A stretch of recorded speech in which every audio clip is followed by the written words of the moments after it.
તો આ તરફ કચ્છમાં પણ મોડી રાત્રે વરસાદ ખાબક્યો।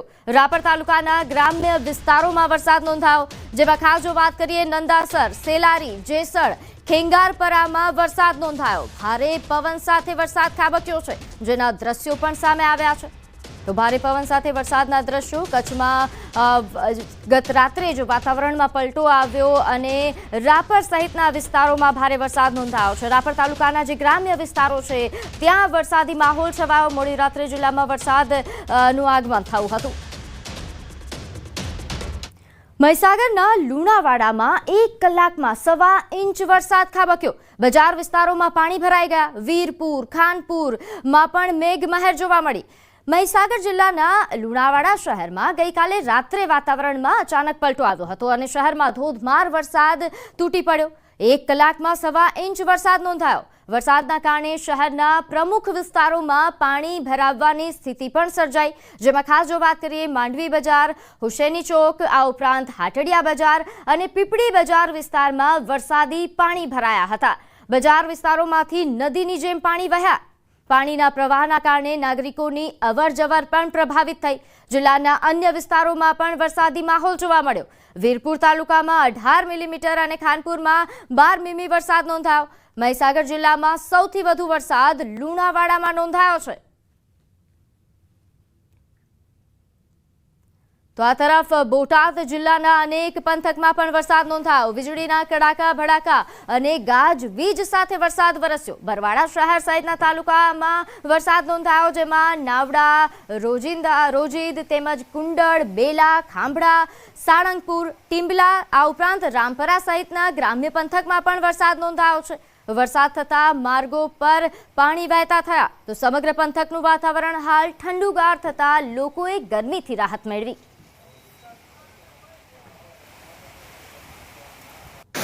તો અમરેલીમાં પણ ભારે વરસાદથી નદીમાં પૂર આવ્યું। અહીં વડિયાના નજાપુર ગામે નદીમાં પૂર આવ્યું। નદીમાં ઘોડાપૂરથી વાહન ચાલકો અટવાઈ ગયા। પૂરના કારણે અવરજવર બંધ કરવામાં આવી। ગામની મધ્યમાં આવેલી નદીમાં પૂર આવ્યું, જેના દ્રશ્યો પણ સામે આવ્યા છે। તો પૂરના કારણે અહીં અવરજવર બંધ થઈ છે, વાહન વ્યવહાર અને અસર થઈ। આ દ્રશ્યો જોઈ શકાય છે કે હજુ તો વરસાદનું આગમન જ થયું છે અને નદીમાં પૂર આવવાની પણ સ્થિતિ સર્જાઈ છે। અહીં નદીમાં ઘોડાપૂરના દ્રશ્યો છે, જેના કારણે અહીં વાહન વ્યવહાર ઠપ થયો છે। તો વડિયાના નજાપુર ગામે પસાર થતી નદીમાં પૂર આવ્યાના આ દ્રશ્યો। તો આ તરફ સાબરકાંઠા જિલ્લામાં અચાનક વાતાવરણમાં પલટો આવ્યો। ભારે પવન ફૂંકાયો। ઠેર ઠેર માટી ઉડવા લાગતા વાહન ચાલકો અટવાઈ ગયા। ભારે પવન બાદ અચાનક જ વરસાદી માહોલ છવાઈ ગયો। ગરમીથી લોકોને આંશિક રાહત મળી। હિંમતનગર સહિત ગ્રામ્ય વિસ્તારમાં વરસાદ સાથે ભારે પવન ફૂંકાયો હતો।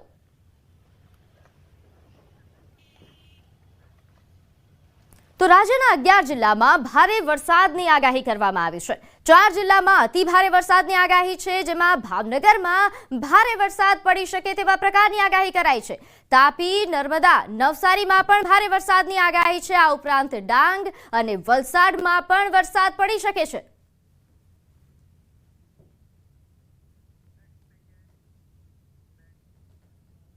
કાચબા ગતિ આગળ વધતું ચોમાસું હવે પૂરપાટ ગતિ પકડવાનું છે। ચોમાસાને લઈને ખેડૂતોની આતુરતાનો હવે અંત આવવા જઈ રહ્યો છે।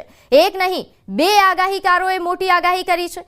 ગઈકાલથી સક્રિય થઈ ગયું છે ચોમાસું અને 2 દિવસમાં ગુજરાતમાં એન્ટ્રી પણ કરી દેશે। એટલે ચોમાસાને લઈને ખેડૂતોએ લાંબી રાહ નહીં જોવી પડે।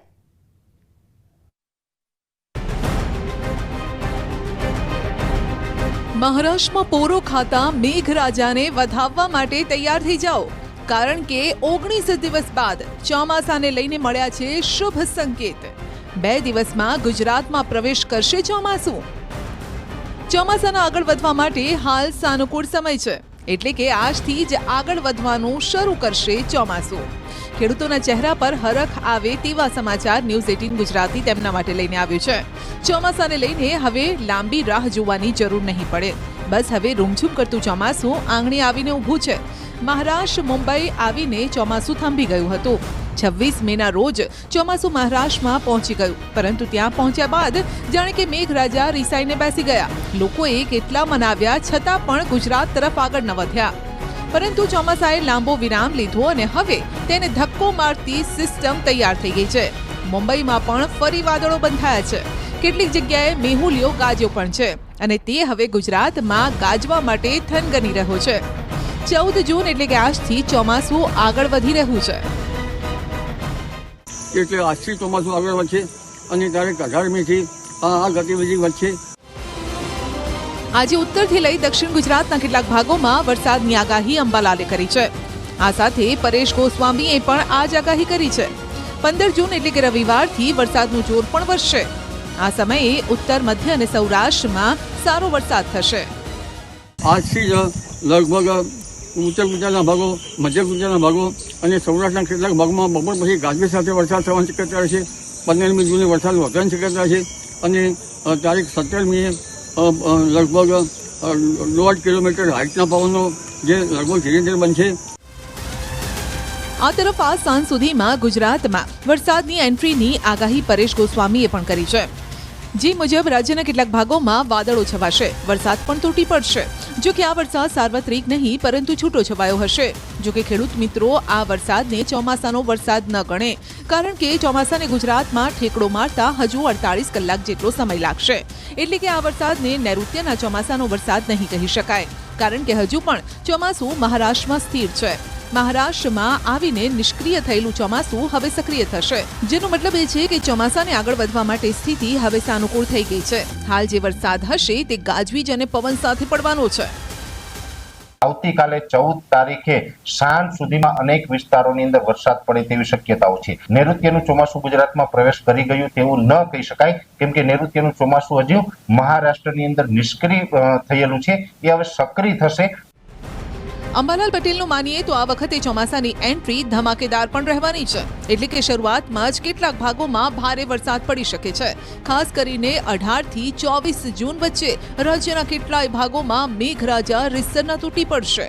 અંબાલાલ પટેલના મતે આ સમય દરમિયાન સૌરાષ્ટ્રમાં મેઘરાજા બરાબરનું જોર લગાવશે. એટલે કે રાહ જોવડાવ્યા બાદ પણ મેઘરાજા બરાબરનું હેત વરસાવશે તે નક્કી છે. હવામાન વિભાગે પણ અનુમાન કર્યું છે કે 17 જૂને અમરેલી, ભાવનગર, ગીર સોમનાથ, જૂનાગઢ, રાજકોટમાં ભારે વરસાદ થઈ શકે છે.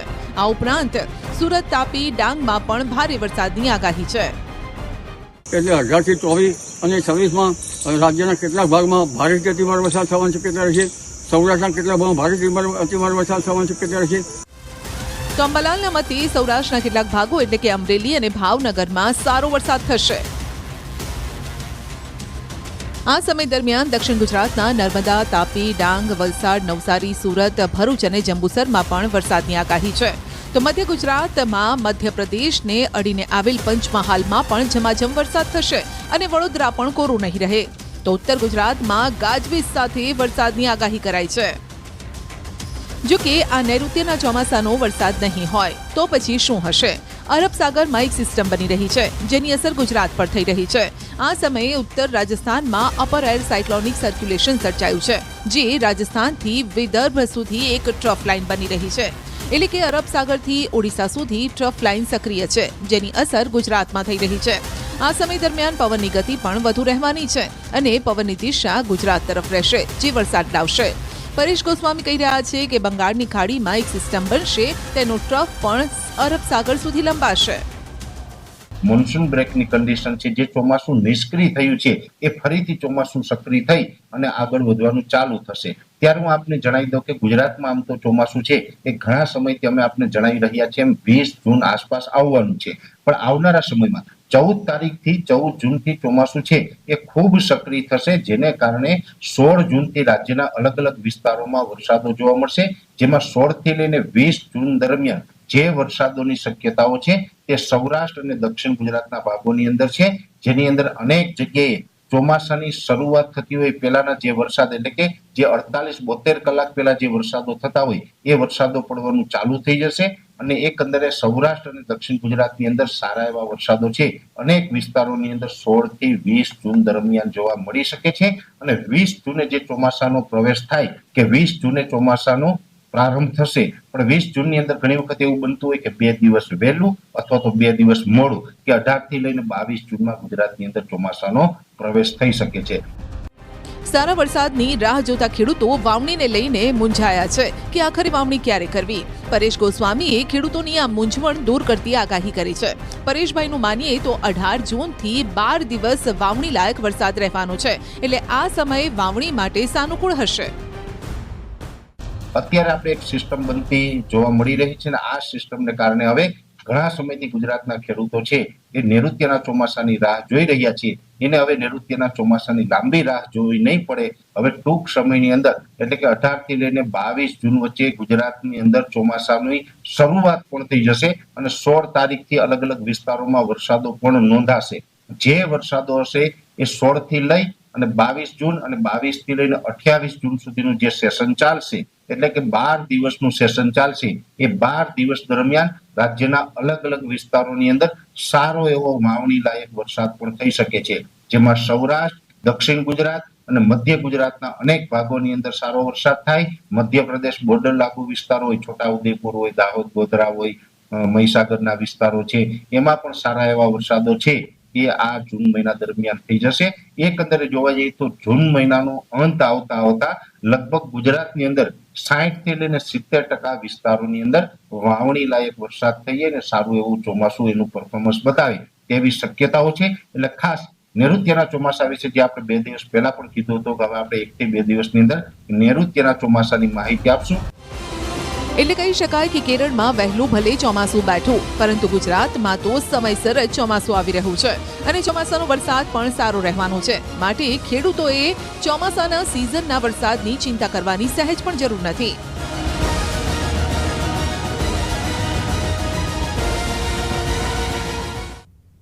તો કચ્છથી એક મહત્વના સમાચાર સામે આવી રહ્યા છે. કચ્છના મુન્દ્રામાં મોડી રાત્રે ભીષણ આગ લાગી. ભંગારના વાડામાં ભીષણ આગ લાગી. આગની જ્વાળાઓ દૂર દૂર સુધી જોવા મળી. ફાયર વિભાગની ટીમે આગ પર કાબુ મેળવ્યો. આગ લાગતા મોટું આર્થિક નુકસાન થયા હોવાની શક્યતા છે. તો કચ્છના મુન્દ્રામાં ભંગારના વાડામાં ભયંકર આગ લાગી, જેના દ્રશ્યો પણ સામે આવ્યા છે. ખૂબ જ ભયંકર આગ, દૂર દૂર સુધી આગની જ્વાળાઓ દેખાઈ રહી છે. ફાયર વિભાગે હાલ આગ પર કાબુ મેળવ્યા હોવાનું અનુમાન છે. આગ લાગવાના કારણે આર્થિક નુકસાન થયા હોવાની શક્યતાઓ વ્યક્ત કરવામાં આવી રહી છે. તો આગની જ્વાળાઓ જોઈ શકાય છે. ખૂબ જ ભયંકર આગ.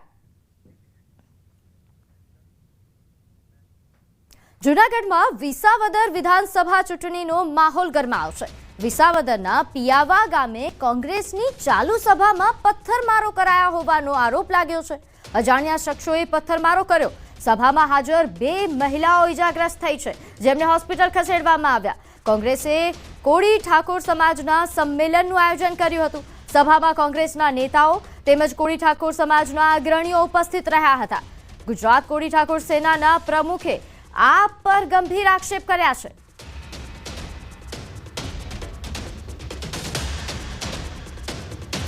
તો આ સંમેલનમાં પથ્થરમારાની ઘટના સામે આવી છે. સેનાના પ્રમુખે આમ આદમી પાર્ટી પર ગંભીર આક્ષેપો કર્યા છે કે અહીં જે સંમેલન થયું તેમાં જે પથ્થરમારો કરવામાં આવ્યો આમ આદમીના પાર્ટીના કાર્યકર્તાઓ દ્વારા કરાયા હોવાનો આક્ષેપ છે. અજાણ્યા શખ્સોએ પથ્થરમારો કર્યા હોવાની હાલ પ્રાથમિક વિગત છે, જેમાં 2 મહિલાઓ ઇજાગ્રસ્ત થઈ.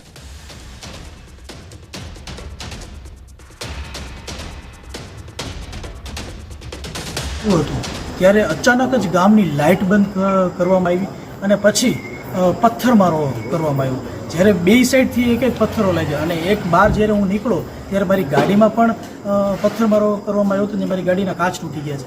ત્યારે પણ અમે જ્યારે સભાની તારીખ જાહેર કરી ત્યારે ગામમાંથી આપના લોકો જેના પેમ્પલેટ લઈને જતા હતા ને એવું બોલતા હતા કે તમે ગમે તેવી સભા કરો, જીતશે તો આપ જ, અહીંયા તમે મિટિંગ ન કરો. આ પથ્થરમારામાં મારા કોળી ઠાકોર સમાજની નિર્દોષ 2 બહેનો ગંભીર રીતે ઘાયલ થઈ. એક બેન આજે પણ વિસાવદર સબ ડિસ્ટ્રિક્ટ હોસ્પિટલમાં સારવાર હેઠળ છે. માથાની અંદર પથ્થર વાગ્યો છે. તો હવે વાત ફ્લાઇંગ કોફિનની.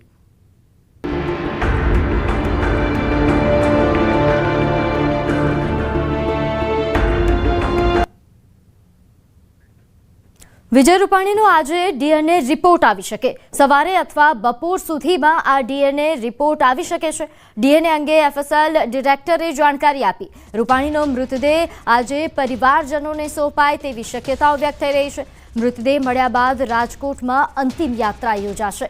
વિજય રૂપાણીના નિધન બાદ અંતિમ વિધિની તૈયારીઓ રાજકોટમાં કરવામાં આવી રહી છે. રાજકોટમાં પૂર્વ મુખ્યમંત્રી રૂપાણીના અંતિમ વિધિઓની તૈયારીઓ, જેમાં ધ્યાનશંકર પ્રગટેશ્વર મહાદેવના મંદિર ખાતે અંતિમ વિધિની તૈયારીઓ શરૂ થઈ છે. તો આજે પરિવારજનોને મૃતદેહ સોંપાય તેવા પ્રકારની શક્યતાઓ વ્યક્ત થઈ રહી છે. નોંધનીય છે કે ડીએનએ રિપોર્ટ આજે આવી શકે છે. મૃતદેહ મળ્યા બાદ રાજકોટમાં અંતિમ વિધિની પ્રક્રિયાઓ થવાની છે. તેના કારણે રાજકોટમાં તમામ પ્રકારની તૈયારીઓ પણ આરંભી દેવામાં આવી છે. જે મંદિરમાં અંતિમ વિધિની પ્રક્રિયાઓ થવાની છે, એ મંદિરમાં પણ હાલ અંતિમ વિધિને લઈને તમામ પ્રકારની તૈયારીઓને શરૂ કરી દેવામાં આવી છે. તો મૃતદેહ મળ્યા બાદ રાજકોટમાં અંતિમ વિધિ યોજાશે. વિજય રૂપાણીનો આજે ડીએનએ રિપોર્ટ આવે તેવા પ્રકારની પૂરેપૂરી શક્યતાઓ વ્યક્ત થઈ રહી છે. તો મૃતદેહ મળ્યા બાદ અંતિમ વિધિ યોજાવાની છે. તો વિજય રૂપાણીના નિધન બાદ અંતિમ વિધિની તૈયારીઓ શરૂ થઈ છે. રાજકોટમાં પૂર્વ મુખ્યમંત્રી રૂપાણીના અંતિમ વિધિની તૈયારીઓ શરૂ. ધ્યાનશંકર પ્રગટેશ્વર મહાદેવના મંદિર ખાતે અંતિમ વિધિની તૈયારીઓ થઈ રહી છે. મંદિરના પટમાં મંડપ નાખવામાં આવી રહ્યા છે. અંતિમ વિધિની તૈયારી કરવામાં આવી છે. ગુજરાતના પૂર્વ મુખ્યમંત્રી વિજયભાઈ રૂપાણીના નિધન બાદ હવે જે છે તેમના ઘર નજીક આવેલા ધ્યાનશંકર પ્રગટેશ્વર મહાદેવના મંદિર ખાતે તેને જે છે અંતિમ વિધિની જે તૈયારીઓ કરવામાં આવી રહી છે. હાલ આ જે મંદિરનો પટ છે ત્યાં મંડપ નાખવાની કામગીરી હાથ ધરવામાં આવી રહી છે. સીધા જ દ્રશ્યો જોઈ શકો છો કે અત્યારે આ જે તૈયારીઓ છે તે કરવામાં આવી રહી છે. જે લોકો આવતા હોય છે, જે શ્રદ્ધાંજલિ આપવા માટે, તે લોકો બેસી શકે એમના માટેની આ જે છે ખાસ અહીંયા વ્યવસ્થા કરવામાં આવી રહી છે. આજે સવારથી જ જે અલગ અલગ કાર્ય જે છે તૈયારીઓ કરવામાં આવી રહી છે. સીધા દ્રશ્યો જોઈ શકો છો કે અત્યારે આ પ્રગટેશ્વર મહાદેવનું મંદિર છે અને અહીંથી બિલકુલ બાજુમાં જ વિજયભાઈ રૂપાણીનું ઘર પણ આવેલું છે. ત્યારે હાલ જે રીતના જે છે અત્યારે મંડપ, ખુરશી સહિતની કામગીરી હાથ ધરાઈ રહી છે. તો બીજી તરફ અલગ અલગ જે છે સુરક્ષા વિભાગના જે જવાનો હોય છે, પોલીસ જવાનો હોય છે, તે પણ અત્યારે સુરક્ષા વ્યવસ્થા પણ ક્યાંક વધી ગઈ છે. અલગ અલગ જે છે એ સુરક્ષાને લઈને પણ અત્યારે અહીંયા જે છે બંદોબસ્ત જોવા મળી રહ્યો છે. આ ઉપરાંત અલગ અલગ જે છે વિજયભાઈ રૂપાણીના પાર્થિવ દેહ લઈ આવે એ પહેલાંની અલગ અલગ તૈયારીઓ છે તે અત્યારે જે છે અત્યારે કરવામાં આવી રહી છે. હાર્દિક જોશી, ન્યૂઝ 18 ગુજરાતી, રાજકોટ. તો આ તરફ કોંગ્રેસના રાષ્ટ્રીય અધ્યક્ષ મલ્લિકાર્જુન ખડગે અમદાવાદ પ્લેન ક્રેશ ઘટનાના પીડિતો સાથે સિવિલમાં મુલાકાત કરી. તેઓએ સમગ્ર ઘટનાને લઈને દુઃખ વ્યક્ત કરતા કહ્યું કે આ મોટી દુર્ઘટના સર્જાઈ છે. અમદાવાદના ઇતિહાસમાં આ ઘટના ક્યારેય નહીં ભૂલાય.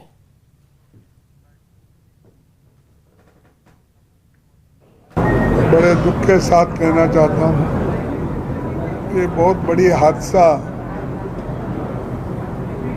अहमदाबाद में हुई है. ये घटना अहमदाबाद के इतिहास में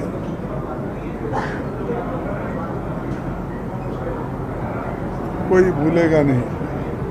जो भी इतिहास लिखेगा उसमें एक नमूद होगा कि ऐसी बड़ी घटना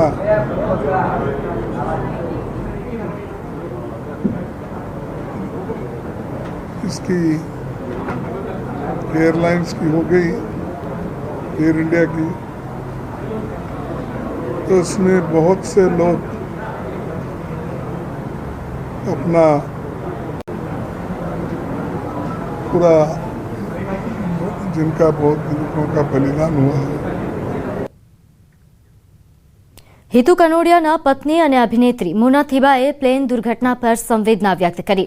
કહ્યું, આ દુર્ઘટના માટે દુઃખ શબ્દ પણ નાનું પડે છે. શબ્દોમાં વર્ણવી ન શકાય એવું બન્યું છે. રૂપાણી સાહેબ આજે આપણી વચ્ચે નથી. ભગવાન તમામને આટલું મોટું દુઃખ સહન કરવાની શક્તિ આપે. આજે ભાભીને જોયા, બહુ જ દુઃખ થઈ રહ્યું હતું. ભગવાન એમની આત્માને શાંતિ આપે. બધાના પરિવારોને, બધાના આ દુઃખ સહન કરવાની ભગવાન શક્તિ આપે એટલી જ ભગવાનને પ્રાર્થના કરીએ. તો પૂર્વ મુખ્યમંત્રી સુરેશ મહેતાએ વિજય રૂપાણીને ગાંધીનગરમાં તેમના નિવાસ સ્થાને પહોંચીને શ્રદ્ધાંજલિ પાઠવી. તેમણે કહ્યું, જાહેર જીવનમાં રહેલા વિજયભાઈ સમાજને સમર્પિત અને ડેશિંગ પર્સનાલિટીવાળા હતા. વિજય રૂપાણી એ પણ સમાજને સમર્પિત જાહેર જીવનમાં